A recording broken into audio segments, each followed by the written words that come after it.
unos grados de más. ¿Estamos abusando de la noción del calentamiento global?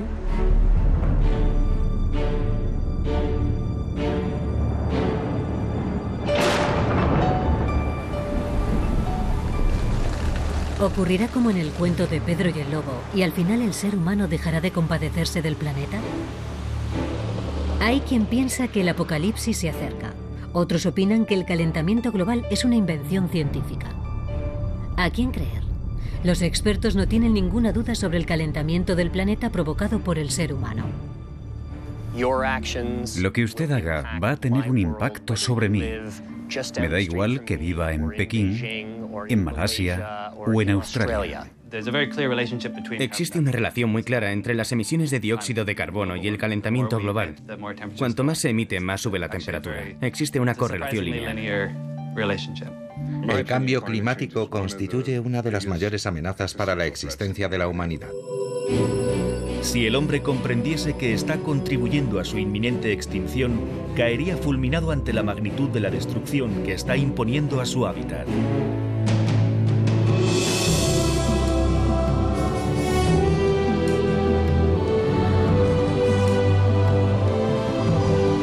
Supervivencia.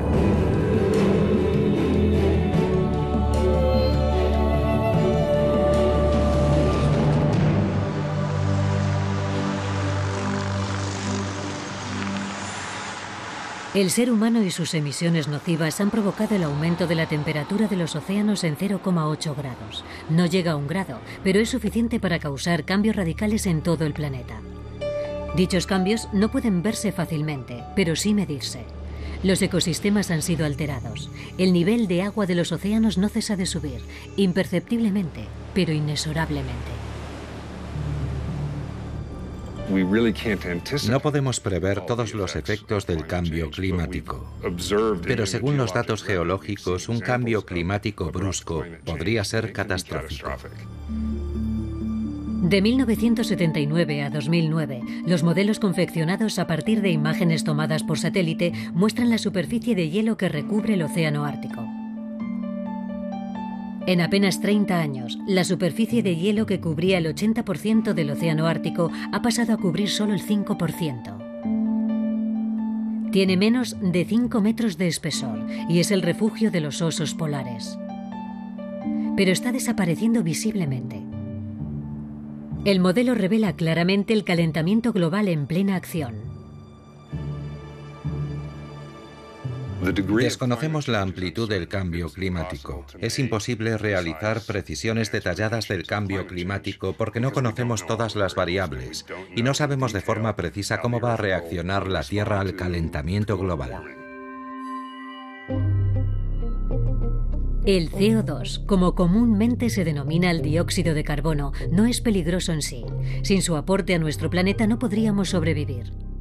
Lo mismo ocurriría con las especies animales, y las plantas no podrían realizar la fotosíntesis necesaria para su supervivencia. Actúa como una cubierta que nos protege. Sin el CO2, nuestro planeta sería 18 grados más frío. Pero cuando emitimos más carbono del que la Tierra puede absorber, calentamos peligrosamente el planeta. El hielo marino se funde a una velocidad sin precedentes, provocando un círculo vicioso. El Ártico absorbe más calor. Eso provoca que cada vez vaya más agua fría al Atlántico Norte e influye en la circulación al transportar calor de las regiones ecuatoriales hacia latitudes más altas. Lo que potencialmente va a cambiar de forma radical el clima en Europa y en Norteamérica. Las comunidades autóctonas del Ártico han observado una disminución de la capa de hielo, documentada también por las imágenes obtenidas por satélite. Como consecuencia, se ha reducido el periodo que tienen para ir a los lugares en los que cazan o pescan. El deshielo también dificulta la vida de los osos polares, que tienen que nadar distancias más grandes para alcanzar islotes de hielo en donde poder cazar. Las crías son las mayores víctimas. Al no haber islotes en el camino, las crías que intentan seguir a sus madres no tienen ningún lugar en el que poder descansar. Las que no nadan muy bien sucumben al cansancio. También se produce una degradación, un deshielo del permafrost. Eso va a tener un impacto directo sobre los ecosistemas del Ártico e incluso sobre la supervivencia de los peces.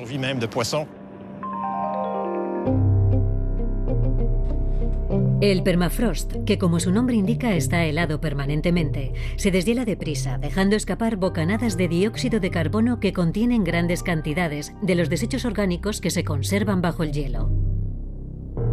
Una pequeña proporción del gas se transforma en metano, que es mucho más letal que el dióxido de carbono, ya que una cantidad ínfima provoca los mismos daños que todo el CO2 liberado por el permafrost. 40 expertos que estudian el deshielo del permafrost declaran con cierto temor que una vez iniciada la descomposición, será imposible pararla. El impacto del calentamiento global complicará la solución de algunos problemas actuales, como, por ejemplo, la pérdida de biodiversidad. El hombre contribuye a su extinción más deprisa de lo que pueden evolucionar las especies. Por ello, los científicos afirman que estamos entrando en una crisis biológica importante, es decir, la desaparición brutal y masiva de gran parte de las especies. Pero no es la primera vez que el planeta se enfrenta a una crisis tan importante. Los dinosaurios vivieron una semejante. ¿Por qué preocuparnos entonces?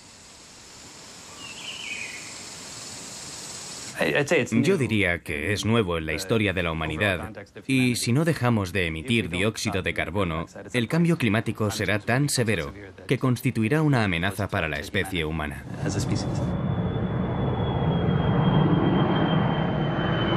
En tan solo unos años el hombre ha destruido lo que el planeta había tardado varios millones de años en crear. Hoy el exceso de emisiones de dióxido de carbono está muy mal visto. Hay que deshacerse de él. ¿Pero cómo? Podemos reducir las emisiones, podemos captarlas y podemos almacenarlas. Podemos y lo haremos. La cuestión es saber a qué velocidad podremos hacerlo y si bastará para evitar el peligroso impacto climático. En 50 años habrá 9.000 millones de personas en el planeta. Nos enfrentaremos a retos importantes, pero no hay que subestimar la capacidad humana para encontrar soluciones y adaptarse. Por un lado hay que actuar inmediatamente, pero por otro no hay que subestimar la capacidad de las generaciones venideras. Tenemos que estar preparados y planificar. Hay que tratar de anticiparse a los problemas. En efecto, tenemos que actuar si queremos reducir los gases de efecto invernadero. La mayoría de las soluciones son por todos conocidas, como por ejemplo reciclar, compartir coche o utilizar el transporte público. Exigir a los fabricantes que eliminen el sobreembalaje de los productos destinados a la venta acabaría con las gigantescas montañas de residuos que se apilan en los vertederos. Comprar solo lo necesario. ¿No podría ser este el eslogan de la nueva cultura de consumo? Otra solución es comprar al lado de casa. El problema es que los comerciantes no siempre tienen la posibilidad de comprar localmente. Al contrario, a veces tienen que importar la mercancía de México o de China, entre otros países. Si no somos capaces de poner precio a los gases de efecto invernadero, será imposible reducir significativamente la producción a medio plazo. Y para mí, el único modo de hacerlo es crear un impuesto sobre el dióxido de carbono. Deberíamos decir, si quieres conducir un coche que emita CO2 al aire, también tienes que pagarlo. Una vez emitido, se calcularía y se incluiría en el precio de la gasolina. De este modo, el aire limpio tendría un valor real. Se necesita algo así. ¿Qué más da lo que cueste? Hasta que no haya una obligación, nadie asumirá el coste y no pasará nada. Es necesario establecer un coste real de los hidrocarburos, de los productores de gases de efecto invernadero y así reequilibrar los costes energéticos. La comunidad científica intenta aportar soluciones para cambiar la suerte del planeta. Soluciones que van de la más estrafalaria a la más realista, de la más descabellada a la más ingeniosa. Algunas solo son reales en teoría, otras ya son comercialmente viables. Y por último, algunas son factibles científicamente, pero llevará su tiempo. La geoingeniería es un término utilizado para designar la idea de que podemos intervenir deliberadamente en el sistema climático para tratar de limitar los daños producidos por el calentamiento global. ¿Y ahora qué hacemos? ¿Vamos a algunas zonas y emitimos aerosoles a la atmósfera? Se sabe que los aerosoles reflejan más radiaciones hacia la atmósfera y enfrían el planeta. ¿Pero realmente es eso lo que queremos hacer? Si quisiéramos aplicar la geoingeniería solar, la forma más práctica sería vaporizar partículas en la atmósfera, ya fuese en la troposfera haciendo las nubes más brillantes o en la estratosfera por encima de las nubes, en donde las partículas reaccionarían por sí mismas. En la actualidad, gracias a los estudios de geoingeniería, sabemos que estas técnicas son posibles y factibles. Se basan en lo que los volcanes y los humanos hacen de forma involuntaria. Tal vez sería mejor hablar de ingeniería climática en vez de geoingeniería, puesto que se trata de manipular el sistema climático, aunque la comprensión que tenemos de él sea muy limitada. Existen dos tipos principales de técnicas de geoingeniería: el que se ocupa del carbono y el que se refiere al sol. En el caso del carbono, la geoingeniería intenta extraer de la atmósfera el dióxido de carbono y los gases de efecto invernadero. La geoingeniería solar se basa en un principio muy diferente. Se trata de manipular la cantidad de radiación y luz solar que absorbe la atmósfera y que desempeña un papel central en el sistema climático.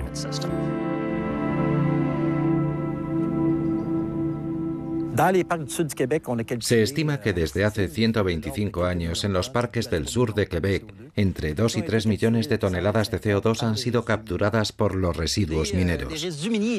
Al derretirse en invierno la nieve que cubre la superficie de los residuos, identificamos unos orificios de aire caliente producidos por dicha reacción, que produce calor en el interior del parque de residuos mineros.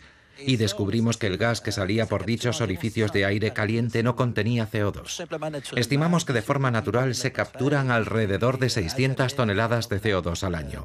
Un CO2 que procede de la atmósfera y que se queda atrapado para siempre en el interior del parque de residuos mineros.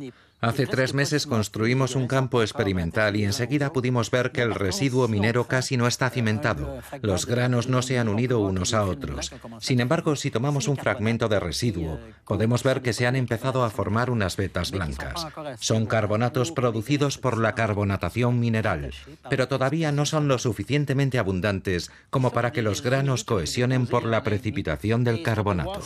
Estos residuos mineros que fueron depositados hace 1 año y medio empiezan a cimentarse debido a la carbonatación mineral, que hará que los granos se unan unos a otros formando una especie de corteza blanca. Son los carbonatos que capturan el CO2 atmosférico. Las rocas son el receptáculo ideal para las emisiones nocivas emitidas por el hombre porque carbonatan de forma natural el CO2. Pero si dejamos que la naturaleza haga el trabajo sola, nos arriesgamos a tener que esperar demasiado tiempo. ¿Qué podemos hacer para ayudarla a transformar el CO2 en roca más deprisa? Una de las cosas que hemos descubierto en nuestros experimentos es que la carbonatación mineral se produce muy lentamente en seco y se produce muy lentamente cuando los residuos mineros están sumergidos en agua. Dicho de otra manera, cuando los residuos mineros están demasiado saturados de agua, al CO2 le cuesta propagarse tan rápidamente como en el aire. Y si no hay suficiente humedad, el magnesio no puede combinarse con el CO2 para formar carbonato estable. Tenemos que encontrar la fórmula mágica para acelerar el proceso de carbonatación. Es el único modo de almacenar el carbono de forma permanente, porque los minerales con los que se une el carbono son estables en condiciones superficiales a escala de tiempos geológicos. Entonces, ¿cómo almacenar el CO2 eternamente y que se beneficie el hombre lo antes posible? Podríamos diseñar sistemas que captasen y transportasen el CO2 proveniente de las aglomeraciones urbanas hacia lugares en los que pudiese permanecer almacenado, como los parques de residuos mineros del sur de Quebec.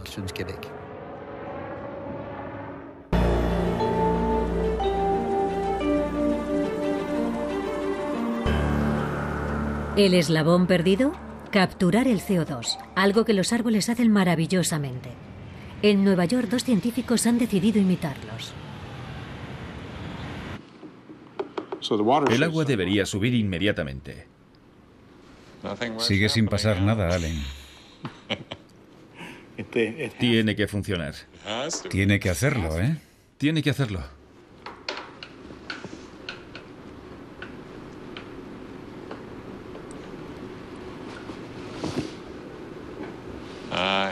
Ya empieza.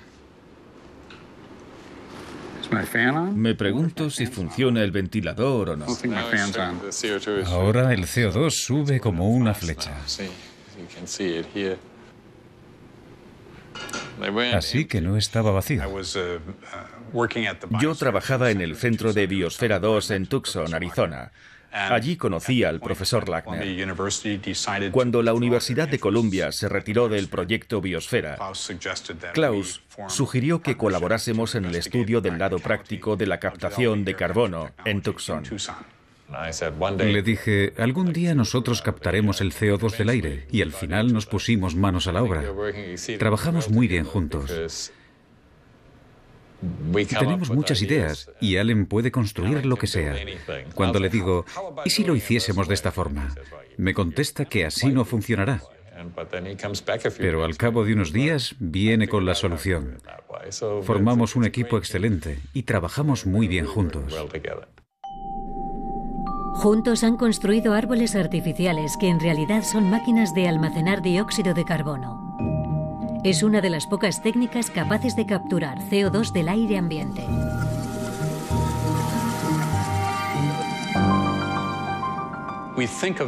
Concebimos nuestra tecnología como un árbol artificial para que la gente comprendiese que captábamos el dióxido de carbono del aire. Nuestro modelo inicial tenía el aspecto de una rama de pino. Aquí tengo una muestra. Pueden ver cómo los materiales utilizados para la captura son como pequeñas agujas. El conjunto recuerda a una rama de pino. La gente hace automáticamente la conexión con un árbol. Yo buscaba un nombre que explicase que estaba fabricado por el hombre. La expresión árbol reinventado no me parecía mal. Al final me decidí por árboles sintéticos, aunque la gente los llama árboles artificiales. Es poco probable que los coloquen en zonas urbanas. Seguramente estarán alejados de las ciudades, en lugares en donde pueda almacenarse el dióxido de carbono. Algunos creen que la tecnología de captación de CO2 solo funcionará en ciudades o cerca de grandes fábricas, porque tenemos la impresión de que ahí es donde están las mayores concentraciones de dióxido de carbono. Pero en realidad, el dióxido de carbono se disuelve muy bien en la atmósfera y las concentraciones de CO2 son similares, ya sea en el desierto de Arizona o en la ciudad de Nueva York. Estructuras que capturan el CO2 como los árboles, pero 1000 veces más eficaces. Es cierto que estas estructuras captan dióxido de carbono igual que hacen los árboles, pero existen diferencias importantes. Resumiendo, un árbol utiliza el sol, dióxido de carbono y agua para alimentarse. No está optimizado para retirar grandes cantidades de CO2 de la atmósfera. No es muy eficaz por la noche ni en invierno cuando pierde sus hojas. La tecnología de captación de dióxido de carbono funcionará las 24 horas del día, los 365 días del año. Esta tecnología se muestra 1000 veces más eficaz a la hora de retirar el CO2 de la atmósfera que cuando lo realizan los árboles tradicionales. Estos materiales son los que absorben el CO2 del aire. Basta con exponerlo al aire y si está seco absorberá el CO2. El proceso de regeneración de los materiales y de extracción del dióxido de carbono para ser reutilizado requiere electricidad. Hay que bombear agua, hay que desplazar físicamente los materiales del exterior al interior para poder retirar el CO2 y almacenarlo para otro uso, y hay que volverlos a colocar en su sitio. Efectuar todas estas operaciones de bombeo de agua y desplazamiento de los materiales para poder retirar el CO2 requiere electricidad, pero podemos escapar. La energía solar o eólica puede hacerlo fácilmente. Da igual el tamaño o la forma de los árboles reinventados. Lo realmente importante es el material revolucionario de las hojas que permita el proceso. Estamos considerando una forma que yo llamo de dama, porque me recuerda a las fichas del juego de las damas. La forma de disco permite colocarla fácilmente en tubos que son muy prácticos para la investigación, la experimentación y el desarrollo. En el futuro quizás se imponga esta forma y se utilice a gran escala. Podemos construir árboles de diferentes tamaños. En la foto que han podido ver, había uno muy grande, que medía 50 por 60 metros. Un árbol de ese tamaño podría capturar 300 toneladas de dióxido de carbono al día. Resulta que es el equivalente a una ciudad de unas 15.000 personas. Podemos imaginar una ciudad de estas características que, además de un depósito de agua, pudiera tener muy cerca, o a 2.000 kilómetros, una torre semejante al depósito de agua que sirviese para capturar y almacenar CO2. ¿Y después qué haríamos con él? Sería una pena capturar todo ese CO2 y no reutilizarlo. Cuando empecé a interesarme por la gestión del carbono, estaba convencido de que el auténtico problema era el almacenamiento. Para mí era un tema de gestión de residuos. Sigo viéndolo así, y como capturamos más CO2 del que podemos utilizar, me interesan más las opciones de almacenamiento. Este dióxido de carbono puede utilizarse de forma comercial o servir para el almacenamiento, si el objetivo es almacenar el dióxido de carbono de forma permanente. Necesitaríamos varios aparatos para conseguir un aporte continuo de CO2 mediante un gasoducto en el punto de almacenamiento.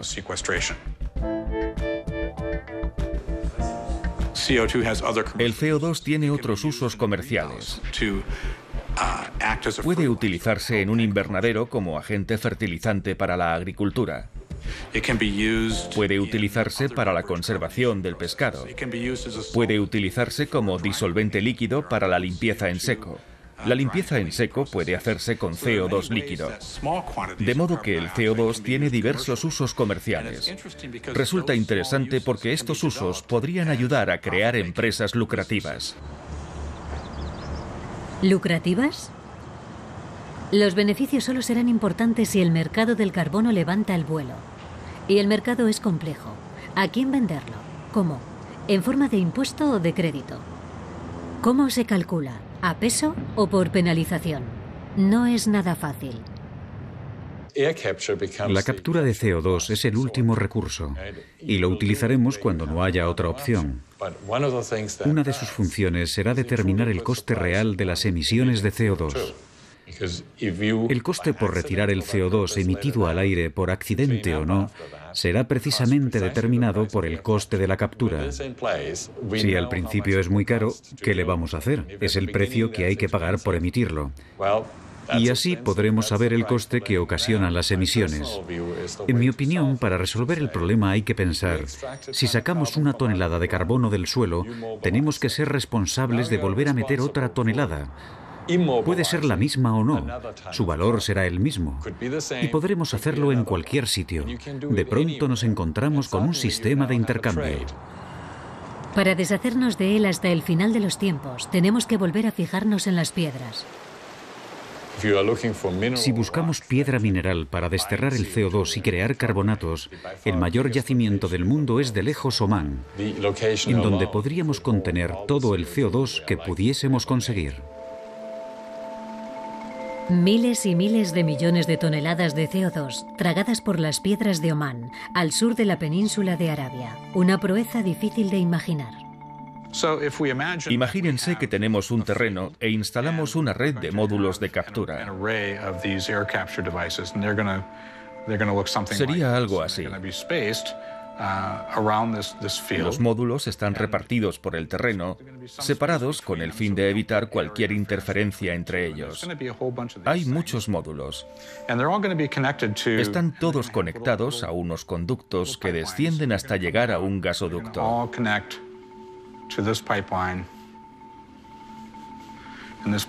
El gasoducto se alarga a medida que el CO2 viene a través de otros módulos que se añaden a la red. Hay varios más que se dirigen hacia arriba. Por último, el gasoducto se conecta a un pozo de inyección que se introduce profundamente bajo tierra y puede llegar, no sé, quizás hasta un acuífero salado. A día de hoy, ningún desarrollo ha necesitado la instalación del equipo en el terreno. Si alguien estuviera dispuesto a arriesgarse a desarrollar comercialmente esta técnica, sería solo cuestión de días. Ninguna razón lo impide. Todo está listo.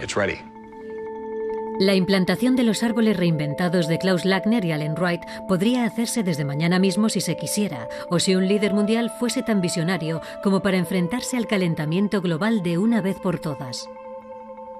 Es imposible decir qué país va a destacar en este campo. Algunos países de Europa están muy adelantados. Inglaterra, por ejemplo, está muy interesada. Pero de repente China se interesa y de un día para otro podría cambiar su política al respecto. A día de hoy, los árboles reinventados capturan CO2, pero no pueden almacenarlo. Por esta razón, Klaus y Allen están interesados en el proyecto de sus colegas del Observatorio Lamont Doherty, un pabellón satélite de la Universidad de Columbia, en el que investigan el calentamiento global. Mi interés por las rocas y el agua me viene de mi formación. Probablemente mi familia también tenga algo que ver, porque mi padre es profesor de geología en Suiza. Así que lo llevo en los genes. Cada año recogemos montones de muestras en Omán, a veces hasta 1000 kilos. Después vamos a un vendedor de cajas pakistaní del zoco de Muscat y compramos montones y montones de cajas de metal como esta. Envolvemos cuidadosamente las piezas con trapos y otras telas acolchadas y las mandamos por avión a Estados Unidos. Luego las apilamos aquí. Esta piedra muestra una carbonatación completa. Los átomos de magnesio se han combinado con el dióxido de carbono formando carbonato de magnesio, que constituye nuestro objetivo. El objetivo de toda empresa que se dedica a capturar CO2 es encontrarle un hábitat permanente. Los geólogos están acostumbrados a contar en tiempo geológico. Para nosotros se trata de un pozo que dure toda la eternidad. Es para toda la eternidad. Un almacenamiento permanente, como decimos nosotros, ya que el dióxido de carbono en forma líquida o gaseosa se transforma en piedra. Yo hice mis estudios de doctorado en Omán. Aquí se sabe que el agua reacciona con el CO2 de la atmósfera. Nos recuerda a los árboles artificiales de Klaus Lackner. Estos árboles captan el CO2, pero se trata de un proceso natural. Los árboles no tienen que estar cerca de una fábrica. Pueden extraer el CO2 de la atmósfera del lugar en el que estén. En el Sáhara, en Omán, en el Antártico o en el Ártico. Da igual. En Omán tenemos estas piedras que absorben y reaccionan con el CO2. También podríamos llevar los árboles de Klaus Lackner y Alan Wright a Omán y hacer reaccionar el CO2 con las piedras. También podríamos imaginar que todo el proyecto Columbia en términos de extracción y almacenamiento de CO2 podría formar un sistema sinérgico. Los terrenos en donde abundan las rocas peridotita y basalto son propicios para el secuestro de CO2. Si excavamos a más de 1000 metros e introducimos el CO2 bajo extrema presión, se alojará en los poros del mineral de forma permanente y se transformará en sedimento a su vez. Levantar el suelo y aumentar el volumen de la roca no es un procedimiento peligroso. Hay que evitar las fugas de CO2 durante el proceso. Pero si hay carbonatación mineral, no hay fugas, porque el CO2 se transforma en piedra. Así que no es nada peligroso. Si todo el CO2 que emitimos estuviera secuestrado en el suelo, ¿qué sucedería teóricamente? Sin duda, el suelo se elevaría, porque se produciría un aumento del volumen de roca. El volumen del aumento sería del 30 al 40% que deberíamos acomodar en algún sitio. Por eso, sabemos que, en teoría, el suelo se elevaría.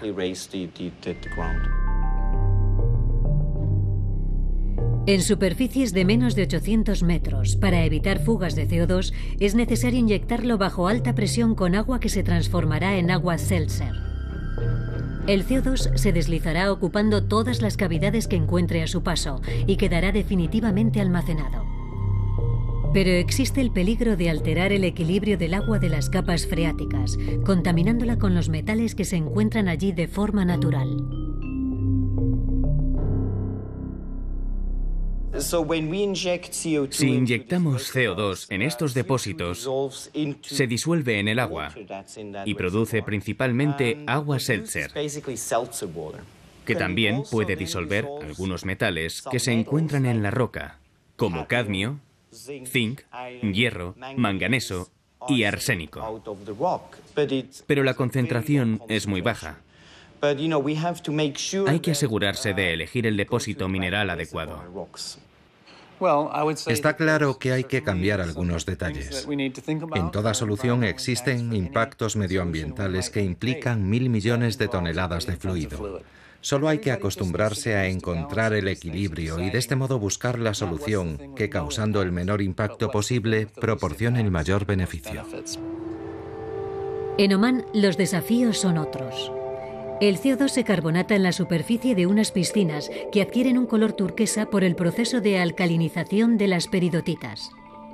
Los científicos han comprobado que el CO2 se mineraliza mucho más rápido que en cualquier otro lugar del mundo. ¿Por qué? Dando respuesta a esta pregunta, conseguirán equilibrar gran parte del CO2 del aire ambiente. Existen determinadas fórmulas no muy complicadas que pueden acelerar sus ritmos naturales con un factor de en torno a 1 millón. En algunos lugares de la Tierra, como Omán, esas rocas se encuentran en la superficie, expuestas a capas de agua subterránea más profundas, y como están en desequilibrio químico con el agua y el CO2, reaccionan más rápidamente. En principio, si tomásemos todas las rocas de Omán que se encuentren cerca de la superficie y procediésemos a la carbonatación de cada átomo de magnesio, podríamos equilibrar todas las emisiones humanas de CO2 de los próximos 1000 años. De las arenas de Omán a las verdes llanuras de Islandia, Jurmater está a un paso de utilizar el mismo procedimiento con una roca volcánica, el basalto. Participamos en un proyecto en Islandia. Se captura el CO2 de una central geotérmica y se transporta a través de un gasoducto de 3 kilómetros hasta un emplazamiento en donde el CO2 se inyecta a un depósito basáltico. Islandia descansa sobre volcanes, de donde emana calor que crea energía. Es lo que se denomina geotermia. La mayoría de los habitantes de la isla dependen de la energía geotérmica.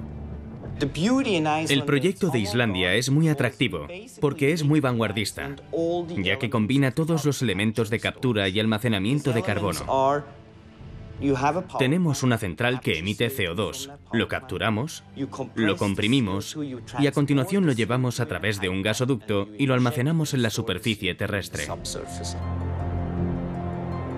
Excavar donde hay actividad volcánica no será tentar al diablo y provocar una erupción o un terremoto como sucedió en California con unas perforaciones hidráulicas en busca de energías fósiles.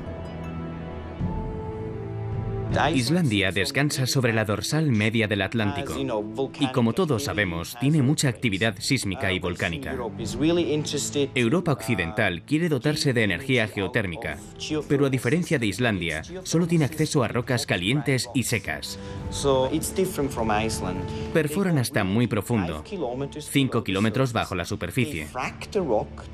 Fracturan la roca y después inyectan agua. Esto produce terremotos de magnitud 4, 4,5 y 5. Es decir, terremotos de gran importancia. En Islandia hay un sistema geotérmico húmedo que produce vapor, y este vapor se encuentra bajo la superficie. Es totalmente diferente. Espero poder demostrar que en Islandia el CO2 se ha transformado en piedra. Me encantaría verlo.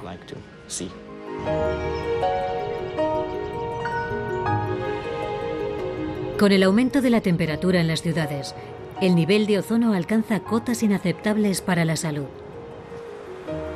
Las nubes de contaminación o smog, el asfalto y otros materiales retienen el calor que no puede escapar. Solo con reflejar parte de ese calor contribuiríamos enormemente a hacer más agradables nuestras ciudades y más sana la vida en ellas. Hemos descubierto unas técnicas innovadoras de pigmentación que nos permiten mantener visiblemente el mismo color, reflejando mucho más todos los rayos del espectro solar. Cuanto mayor es el nivel de reflectancia de los tejados, más frescos están.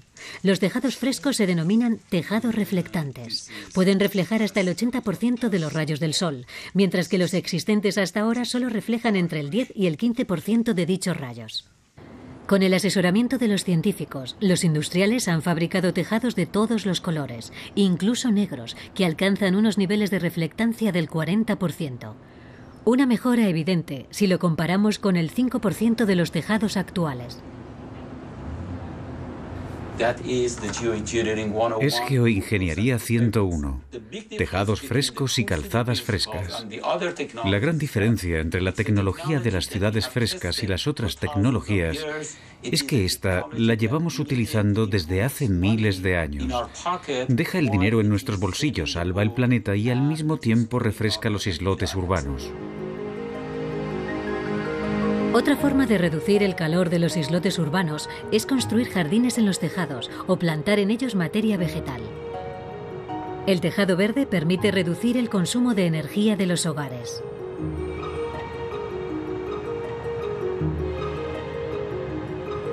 La mayoría de las ciudades canadienses ofrece iniciativas para convertir los tejados en tejados verdes. En Toronto, por ejemplo, el ayuntamiento ofrece $50 por metro cuadrado, hasta un máximo de $100.000 para ayudar a los ciudadanos a pagar los gastos del tejado verde. El coste de la construcción incluye una membrana impermeable, capas de drenaje, tierra, plantas y semillas. Los tejados verdes también están concebidos para conservar el agua de lluvia, que llegado el momento puede utilizarse para el riego. Tejados verdes para capturar agua, tejados verdes para limpiar agua, reciclaje a nivel de invernaderos. La gente empieza a fijarse en todos estos sistemas. Utilizan datos desarrollados en laboratorios como este para que avance la investigación.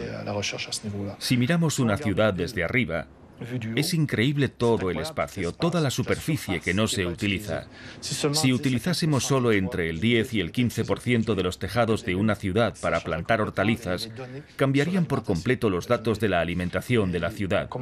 Cada vez se construyen más edificios verdes, trabajamos con paneles solares, trabajamos con tejados verdes. Hay muchos edificios en los que intentamos reciclar agua y los datos procedentes de laboratorios como este se utilizan para entender cómo se controla el agua.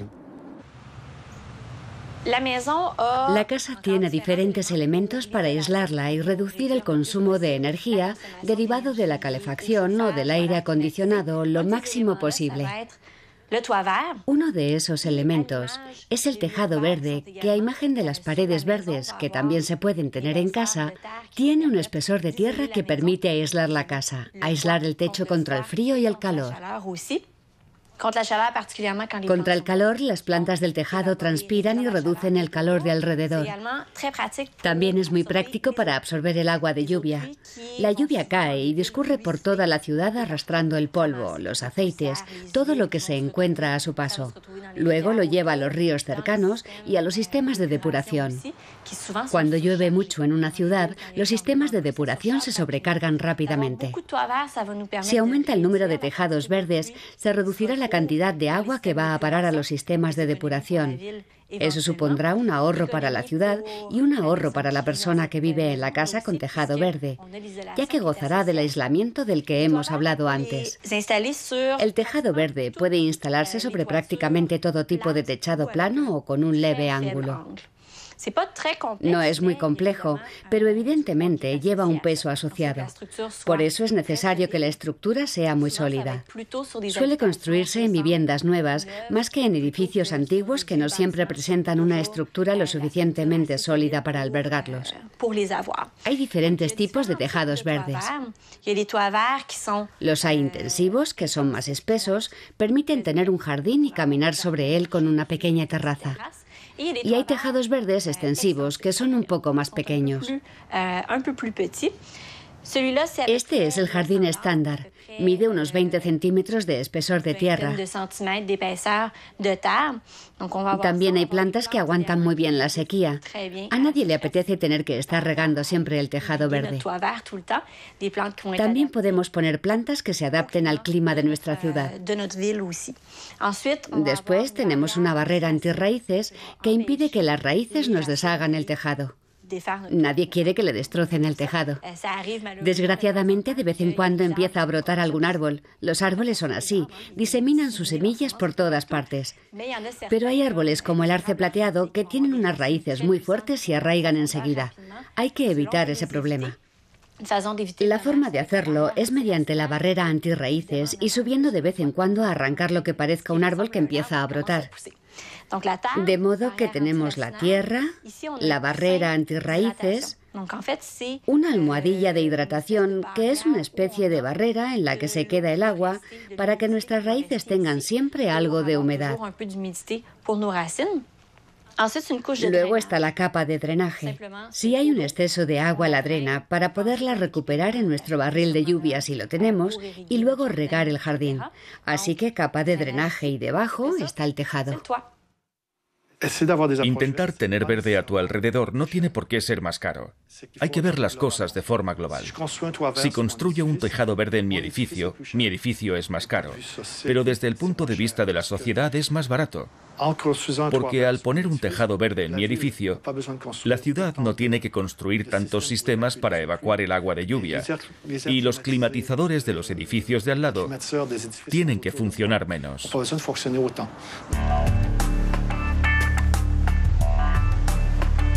No se puede camuflar más el problema de las emisiones de CO2 que calientan el planeta de forma incontrolable.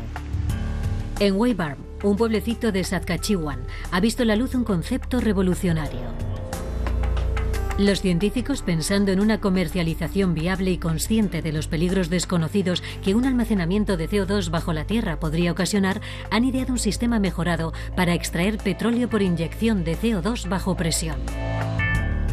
Se trata del mayor emplazamiento de almacenamiento de CO2 del norte de América. El CO2 procede de Estados Unidos. Llega a través de gasoductos a un sistema que ya está en condiciones de recuperar la mayor cantidad de petróleo posible. Los pozos de almacenamiento de CO2 operan desde el año 2000. A fecha de hoy no se ha denunciado ninguna fuga. Ojos que no ven, corazón que no se preocupa.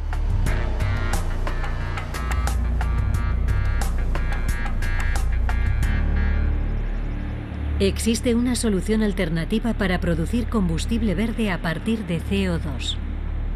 Estamos en las instalaciones de Pond Biofuels, justo al lado de nuestra compañera, la planta de cemento St. Mary en Ontario.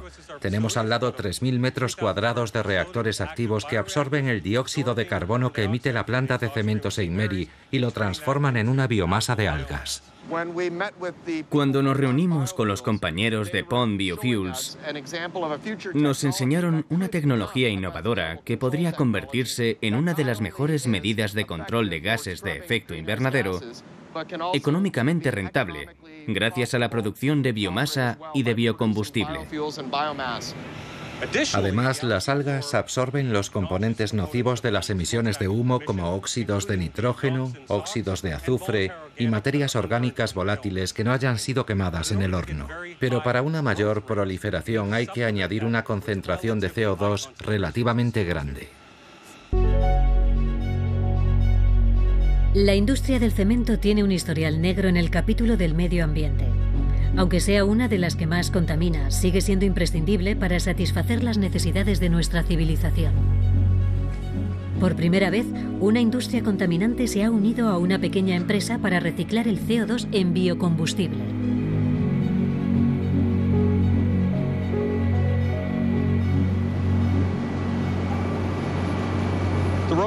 El horno de cemento giratorio es una de las piezas más imponentes del planeta. De aquí procede el calor y alrededor del 45% de los gases de efecto invernadero que genera la llama. Todos los componentes que salen de la chimenea son absorbidos por el reactor de algas.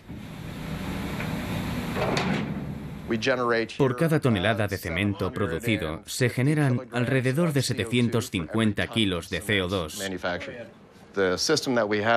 El sistema de Pond Biofuels está ideado para localizar las emisiones y capturar los gases de efecto invernadero. Este es el conducto que conecta la instalación de Pond Biofuels con la planta de cemento St. Mary. El gas procedente de la chimenea pasa por este conducto, luego por este ventilador y se reparte por los conductos del suelo para acabar en este edificio. Aquí es donde termina la planta de cemento de St. Mary y empieza Pond Biofuels. Son el David contra Goliat del medio ambiente. Juntos colaboran para obtener un mundo mejor.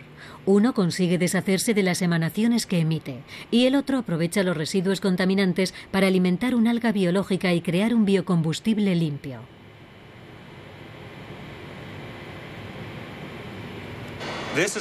Aquí es donde sucede todo. Aquí se transforman las emisiones de la chimenea en biocombustible limpio. El alga es un organismo que vive a base de carbono, es decir, que se alimenta de él. Nuestra alga se alimenta exclusivamente de las emisiones de carbono de la chimenea. Cultivamos algas de forma industrial, lo que nos convierte en una especie de agricultores de algas. El alga que cultivamos está elegida especialmente para la planta de fabricación de cemento St. Mary. La chimenea expulsa alrededor de 500.000 de toneladas de CO2. Una vez hice los cálculos, si intentásemos absorber en un bosque las emisiones de carbono de St. Mary, necesitaríamos un bosque de 1 kilómetro de ancho que fuera de St. Mary a Kingston para absorber todas las emisiones de CO2. Podemos producir biomasa de alga de forma industrial y después extraer aceite para fabricar biodiesel. La microalga, esos pequeños organismos que le confieren el color verde a la sustancia líquida que han visto, después de retirar el agua que reutilizamos nos queda esto. Esta masa representa cerca de 20 kilogramos de dióxido de carbono que no será emitido a la atmósfera. Tengo aquí una muestra para enseñársela. El alga produce una consistencia similar a la de la arcilla. Está compuesta por cerca de un 80% de agua. Podemos secar estos materiales gracias al calor residual de la fábrica. También podemos cultivar algas y obtener aceite. Normalmente el alga conlleva un 90% de biomasa y entre un 10 y un 12% de aceite. Esto representa todas las emisiones de CO2 que no serán expulsadas por la chimenea. Tenemos esta sustancia, aceite extraído de la biomasa de alga que representa el 10% de la masa total. Si lo pensamos, son emisiones de CO2 que pueden servir de combustible para un camión. Cuando nos hemos despertado esta mañana, hemos visto que el planeta seguía viviendo y respirando otras 24 horas. Nuestra supervivencia y la de las generaciones venideras está en nuestras manos. Existen soluciones y evolucionan. Como ciudadanos del mundo, tenemos la obligación de tomar algunas decisiones. Uno de los mayores retos del cambio climático son las emisiones de dióxido de carbono que arrojamos al aire. El mensaje más importante es que tenemos que detener las emisiones de dióxido de carbono. Tenemos que gestionar todos los aspectos del cambio climático de forma holística. El hombre tiende a reaccionar solo cuando sufre. Todavía puede pasar una década antes de que eso ocurra. Necesitamos un método para reciclar dióxido de carbono. La electricidad es una energía excelente, pero no es práctica para hacer volar un avión. Necesitamos una fuente de energía compacta y combustible. El alga sería similar a una batería solar y no hay otra que pueda ofrecer una opción semejante. Fuera de las algas no hay otra opción viable. En esta ecuación lo que más nos cuesta deducir es el comportamiento humano. La economía humana es mucho más imprevisible que el sistema climático.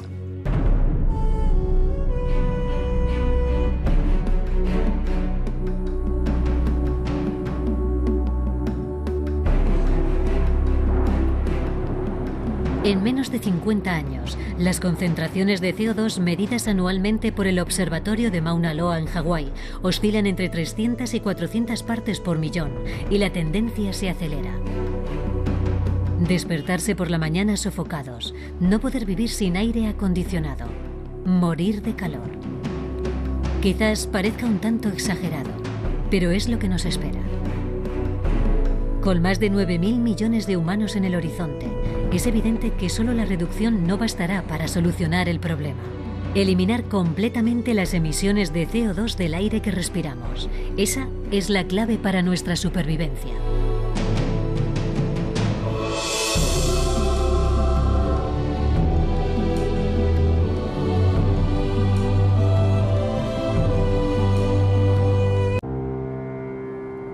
También se produce una degradación, un deshielo del permafrost. Eso va a tener un impacto directo sobre los ecosistemas del Ártico e incluso sobre la supervivencia de los peces.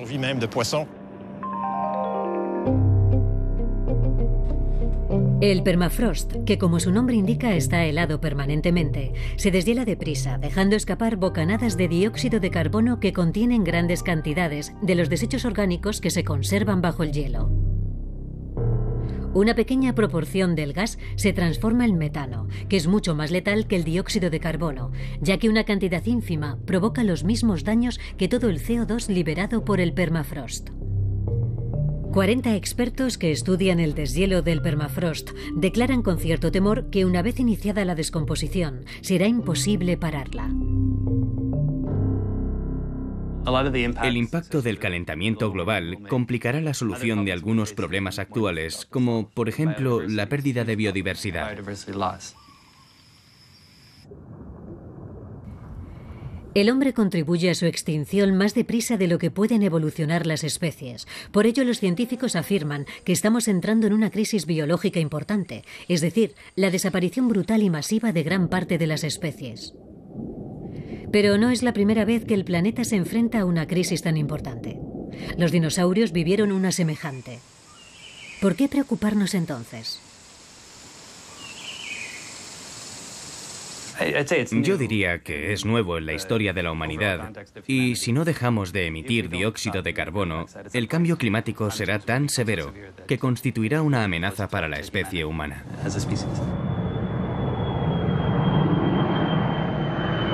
En tan solo unos años el hombre ha destruido lo que el planeta había tardado varios millones de años en crear. Hoy el exceso de emisiones de dióxido de carbono está muy mal visto. Hay que deshacerse de él. ¿Pero cómo? Podemos reducir las emisiones, podemos captarlas y podemos almacenarlas. Podemos y lo haremos. La cuestión es saber a qué velocidad podremos hacerlo y si bastará para evitar el peligroso impacto climático. En 50 años habrá 9.000 millones de personas en el planeta. Nos enfrentaremos a retos importantes, pero no hay que subestimar la capacidad humana para encontrar soluciones y adaptarse. Por un lado hay que actuar inmediatamente, pero por otro no hay que subestimar la capacidad de las generaciones venideras. Tenemos que estar preparados y planificar. Hay que tratar de anticiparse a los problemas. En efecto, tenemos que actuar si queremos reducir los gases de efecto invernadero. La mayoría de las soluciones son por todos conocidas, como por ejemplo reciclar. compartir coche o utilizar el transporte público. Exigir a los fabricantes que eliminen el sobreembalaje de los productos destinados a la venta acabaría con las gigantescas montañas de residuos que se apilan en los vertederos. Comprar solo lo necesario. ¿No podría ser este el eslogan de la nueva cultura de consumo?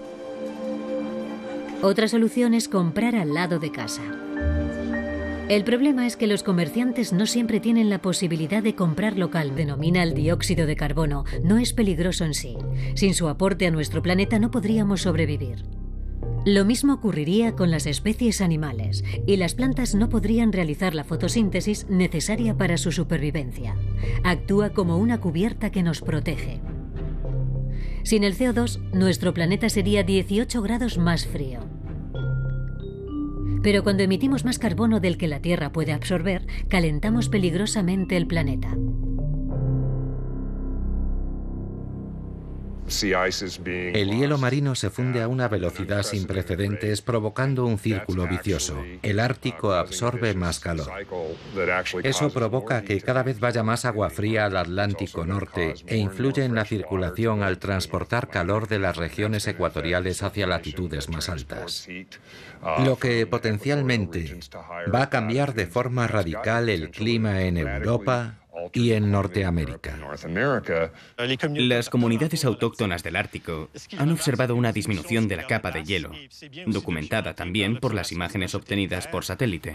Como consecuencia, se ha reducido el periodo que tienen para ir a los lugares en los que cazan o pescan. El deshielo también dificulta la vida de los osos polares, que tienen que nadar distancias más grandes para alcanzar islotes de hielo en donde poder cazar. Las crías son las mayores víctimas. Al no haber islotes en el camino, las crías que intentan seguir a sus madres no tienen ningún lugar en el que poder descansar. Las que no nadan muy bien sucumben al cansancio.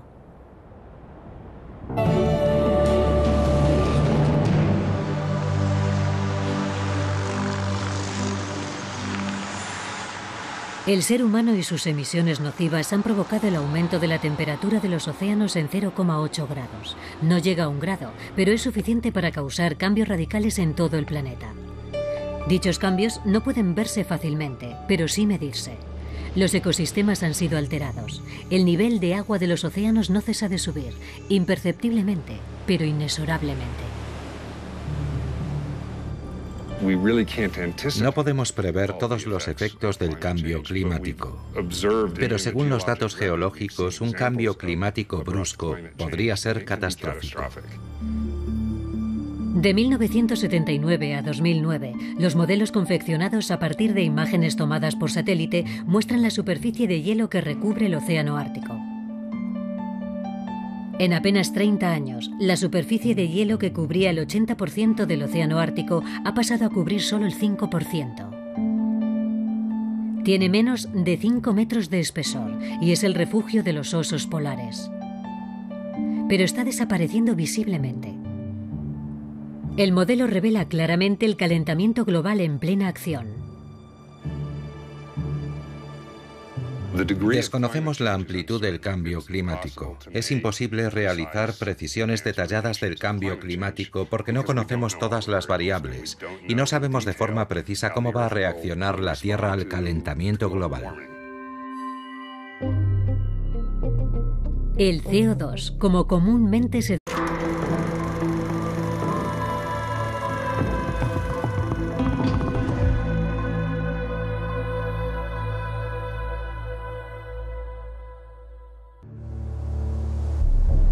Unos grados de más. ¿Estamos abusando de la noción del calentamiento global?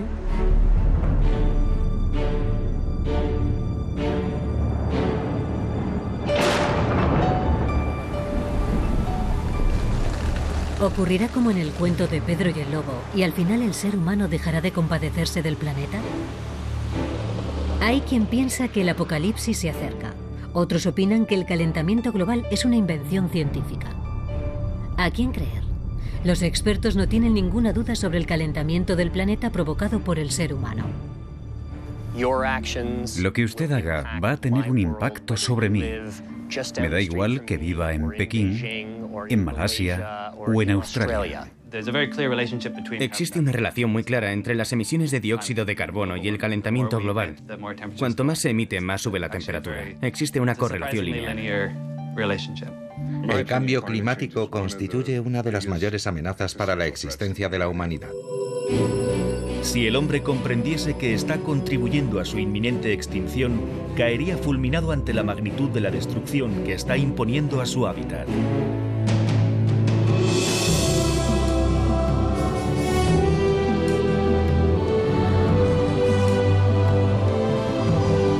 Supervivencia.